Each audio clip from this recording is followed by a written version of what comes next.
छत्रपती संभाजी महाराज हे धर्मवीर की स्वराज्य रक्षक। जय शिवराय। अमोल ते अनमोलच्या आजच्या व्हिडिओमध्ये तुमचं मनापासून स्वागत आहे। खरं तर आजचा व्हिडिओ जो महाराष्ट्रात सध्या जी चर्चा सुरू आहे, जो वाद सुरू आहे, त्यावर भाष्य करणारा व्हिडिओ आहे। छत्रपती संभाजी महाराज हे धर्मवीर की स्वराज्य रक्षक। मला अनेकांनी सल्ला दिला, अनेकांनी ही मागणी केली की यावर मी भाष्य करायला हवं, यावर मी बोलायला हवं।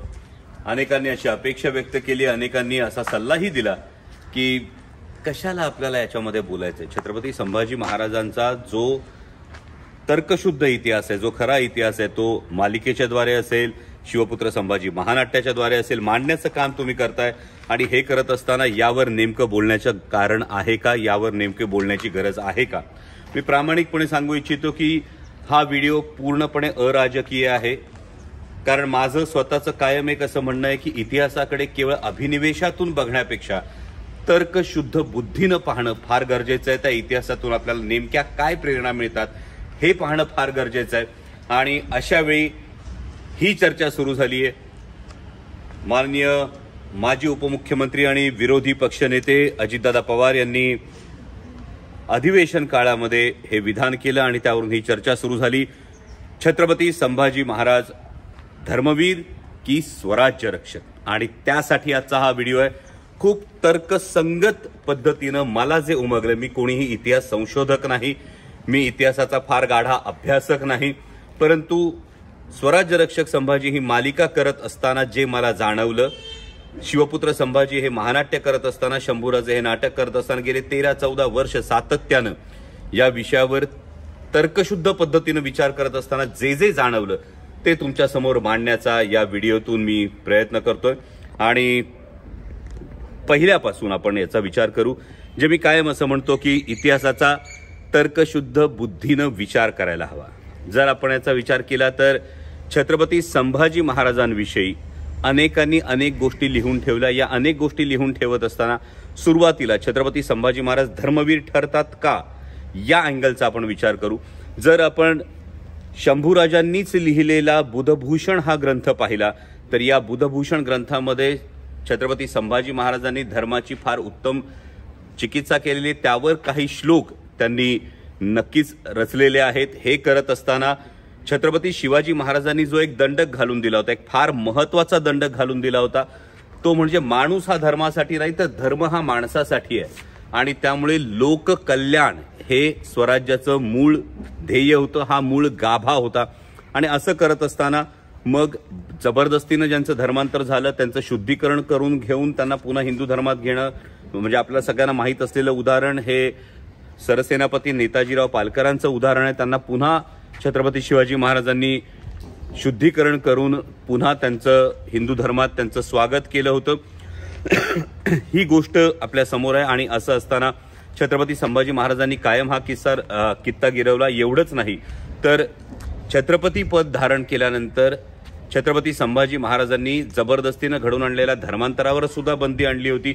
इतकंच नाही तर धर्माविषयक ज्या ज्या गोष्टी होत्या, म्हणजे छत्रपती संभाजी महाराजांचा जो वकूब होता, छत्रपती संभाजी महाराजांचं जे प्रभुत्व होतं वेगवेगळ्या भाषांवर, संस्कृत भाषेवर सुद्धा त्यांचं प्रकांड पांडित्य होतं आणि ते पांडित्य आपल्याला बुधभूषणमध्ये दिसतं।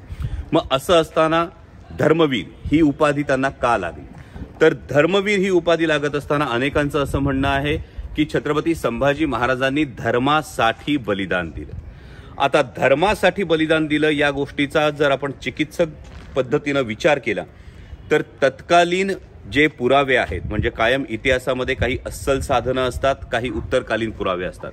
आता यातले अस्सल साधनं जर आपण बघितली तर यामधले काही इतिहासकार आहेत, म्हणजे खाफी खान आहे, ईश्वरदास नागर आहे, भीमसेन सक्सेना आहे आणि त्याचबरोबर साकी मुस्तैद खान आहे। हे चारही इतिहासकार यांनी जे काही लिहून ठेवले, हे लिहून ठेवलेलं जे आहे, जे पुरावे उपलब्ध आहेत, समकालीन पुरावे उपलब्ध आहेत, या समकालीन पुराव्यांमध्ये असं स्पष्टपणे लिहिलेलं आहे की औरंगजेब बादशाहनं शंभूराजांना बंदी बनवल्यानंतर, शंभूराजांना दग्यानं कैद केल्यानंतर दोनच महत्त्वाचे प्रश्न विचारले। आणि हे प्रश्न होते स्वराज्याचा खजिना कुठे आहे, आणि दुसरा प्रश्न होता औरंगजेबाची कोण कोण लोक हे संभाजीराजांना सामील आहेत, हे दोनच प्रश्न हे औरंगजेबाने विचारले असं हे चारही इतिहासकार त्यांच्या लिखाणामध्ये हे नमूद करतात. आणि त्यामुळे जबरदस्तीनं धर्मांतर करण्याला संभाजीराजांनी नकार दिला या गोष्टीला समकालीन पुराव्यांमध्ये कुठेही आधार मिळत नाही. दुसरी फार महत्वाची गोष्ट होते की ही केवळ सत्ता वर्चस्वाची लढाई होती की ही धर्मयुद्ध होतं. जर हे धर्मयुद्ध असेल तर आपण पाहिलं तर एक फार महत्वाची गोष्ट समोर येते की याच औरंगजेब बादशाहनं आदिलशाही नेस्तनाबूत केली, कुतुबशाही नेस्तनाबूत केली. याच औरंगजेब बादशाहनं सख्या जन्मदात्या आपल्या बापाला हाल करून मारलं, सख्या भावांची याने कत्तल केली. आणि त्यामुळे हे धर्मयुद्ध असण्यापेक्षा जास्त महत्वाचं लॉजिकली जे दिसतं ते म्हणजे ही सत्ता वर्चस्वाची लढाई होती. आणि काबूल ते बंगाल सल्तनत असणाऱ्या औरंगजेबाला 8-9 वर्ष अक्षरशः या दख्खनमध्ये फरफटवलं होतं छत्रपती संभाजी महाराजांनी. आणि त्यामुळे हे धर्मयुद्ध होत नाही. मग औरंगजेबाचा जो एक बुरखा होता, औरंगजेबाचं सातत्यानं जे धर्माविषयक एक गोष्ट होती, म्हणजे डॉक्टर जयसिंगराव पवार याविषयी लिहितात. डॉक्टर जयसिंगराव पवार इतके मोठे अभ्यासक आहेत, ते म्हणतात की ही शक्यता नाकारता येत नाही, पण ही शक्यता नाकारता येत नाही असं ते म्हणतात. आणि त्याबरोबर जी उत्तरकालीन जी साधनं आहेत, म्हणजे त्यामधली 2 महत्वाची साधनं येतात, ती म्हणजे सभासदाची बखरी येते आणि मल्हार रामराव चिटणीसांची बखर येते. आता चिटणीसांच्या बखरीमध्ये अनेक गोष्टी अशा लिहिल्या गेल्या, अनेक गोष्टी रंगवल्या गेल्या.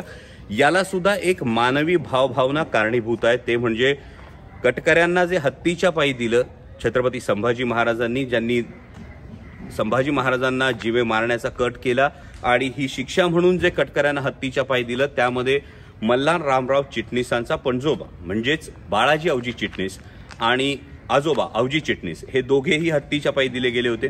आणि त्यामुळे हा राग कदाचित मल्हार रामराव चिटणीसांच्या बखरीमध्ये आला. आणि ही चिटणीशी बखर जी आहे, या चिटणीशी बखरीचा नंतर अनेक नाटककार असतील, अनेक इतिहासकार असतील, अनेक कादंबरीकार असतील, यांनी त्याचा उहापोह केला किंवा त्याचा संदर्भ हा घेतला गेला.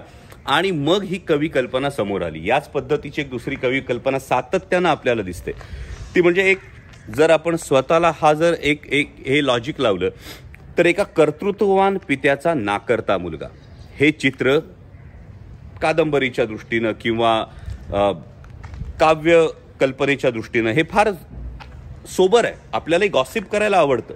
त्या पद्धतीनं कदाचित हे गॉसिप होतं का, त्या पद्धतीनं हे होतं का.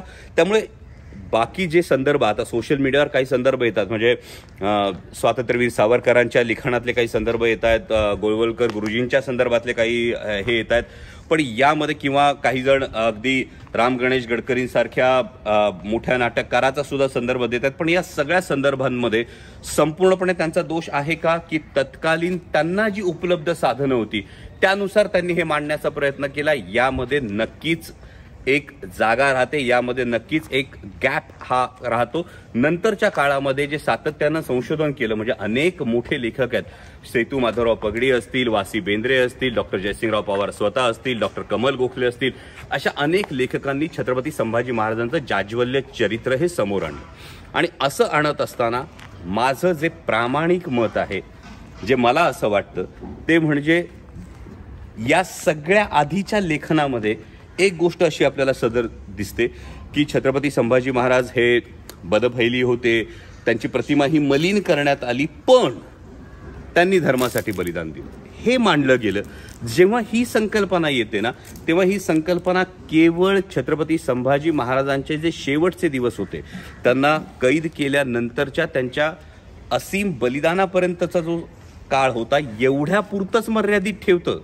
जर आपण केवळ धर्मवीर ही बिरुदावली छत्रपती संभाजी महाराजांना लावली तर, पण त्यापेक्षा स्वराज्य रक्षक ही बिरुदावली खूप जास्त व्यापक ठरते. कारण स्वराज्य रक्षक या बिरुदावलीमध्ये ज्या छत्रपती संभाजी महाराजांनी अवघ्या 9व्या वर्षापासून स्वराज्यासाठी त्याग केला, बिरझाराजे जयसिंगाच्या गोटात ओलीस राहिले, त्यानंतर छत्रपती शिवाजी महाराज सुखरूप यावे म्हणून मथुरेला छत्रपती संभाजी महाराज, म्हणजे अवघ्या 9-10 वर्षाचे शंभूराजे हे मथुरेत राहतात. त्यानंतर पुन्हा मुघलांशी महाराजांनी तह केल्यानंतर तत्कालीन औरंगाबादेला, म्हणजे आत्ताच्या छत्रपती संभाजीनगरला पुन्हा संभाजीराजे हे शहजादा मुअज्जमकडे थांबले आणि छत्रपती शिवाजी महाराजांच्या देहावसनानंतर अत्यंत शौर्यानं एकाच वेळी 5-5 आघाड्यांवर पंजेफाड करत छत्रपती संभाजी महाराजांनी स्वराज्य राखलं।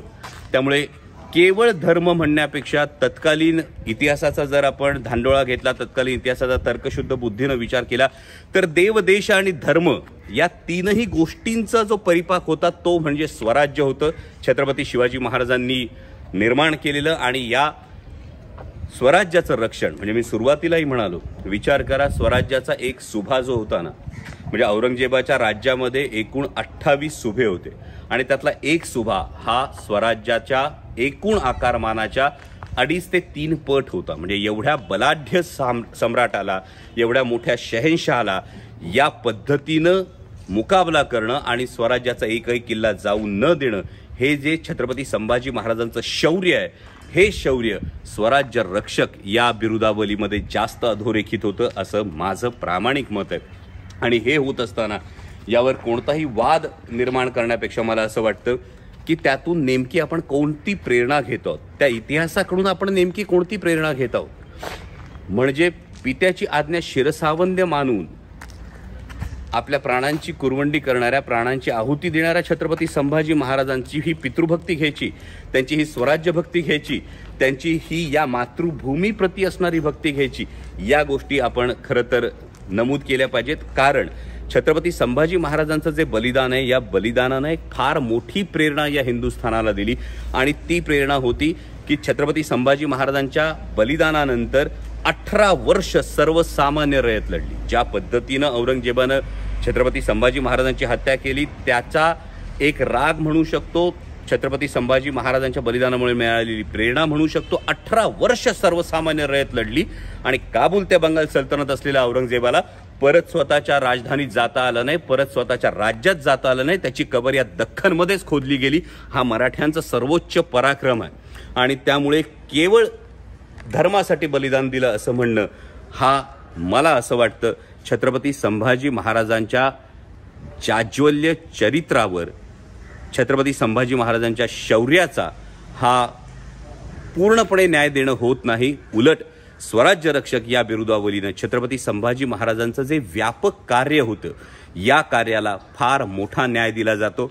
म्हणजे एकाच वेळी 16 भाषांवर असणारं त्यांचं प्रभुत्व असेल, नखशिखा, नायिकाभेद, 7 शतक, बुधभूषण असे 4 ग्रंथ लिहिणं असेल, एकाच वेळी 5 आघाड्यांवर मी कायम पंजेफाड म्हणतो, एकमेव राजा आहे ज्यानं परकीय सत्तेला सुद्धा गुडघे टेकायला भाग पाडलं होतं। म्हणजे छत्रपती संभाजी महाराजांची जी गोवा मोहीम होती, पोर्तुगीज जे इंग्रजांच्या पाठोपाठ जे फार मोठं राज्य होतं, या पोर्तुगीजांना दे माय धरणी ठाय करून ठेवणारे छत्रपती संभाजी महाराज होते। त्यामुळे जो हा स्वराज्याचा छावा होता, शिवसिंहाचा छावा होता, छत्रपती संभाजी महाराज होते, त्यांच्या कार्यकर्तृत्वाला खरा न्याय हा स्वराज्य रक्षक या बिरुदावलीमुळेच मिळू शकतो असं माझं प्रामाणिक मत आहे। यामध्ये कोणताही राजकीय हेतू नाही, पण जर आपण तर्कसंगत पद्धतीनं पाहिलं तर हे अवघड आहे।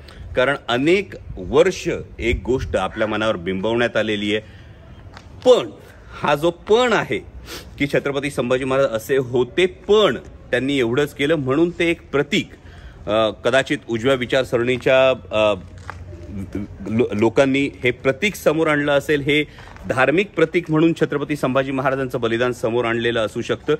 परंतु जर तर्कशुद्ध पद्धतीनं समकालीन पुराव्यांचा जर विचार केला तर या सगळ्या गोष्टींतून माझ्या धाकल्या धन्यांसाठी, छत्रपती संभाजी महाराजांसाठी धर्मवीर या बिरुदावलीपेक्षाही स्वराज्य रक्षक ही बिरुदावली व्यापक ठरते। आणि आज योगायोग आहे की ज्या ठिकाणी स्वराज्य रक्षक संभाजी ही मालिका झाली, जिचं चित्रीकरण झालं, त्याच ठिकाणी उभं राहून हा व्हिडिओ करतोय। व्हिडिओ आवडला तर जरूर शेअर करा आणि हो, यावर कोणत्याही राजकीय हेतून अकारण टीका टिप्पणी करण्यापेक्षा तर्कशुद्ध बुद्धीनं याचा विचार करा। तुमच्याकडे जर कुठलं समकालीन पुरावा असेल, अस्सल पुरावा असेल तर जरूर तो समोर आणा, पण समकालीन पुरावा हा त्या काळातल्या इतिहासकारांनी, त्या काळातल्या नोंदी ठेवणाऱ्या लोकांनी लिहिलेला असतो, त्याला समकालीन पुरावा म्हणतो।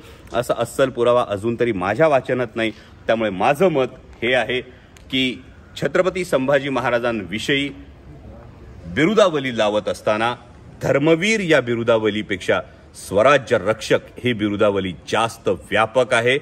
या मातीसाठी, या मातृभूमीसाठी लढत असताना प्राणांची आहुती देऊन एक असीम प्रेरणा सर्वसामान्यांना लढण्यासाठी दिली असेल तर ती छत्रपती संभाजी महाराजांनी दिली। आणि म्हणून माझ्यासाठी छत्रपती संभाजी महाराज हे स्वराज्य रक्षक ही बिरुदावली त्यांना जास्त शोभून दिसते। धन्यवाद।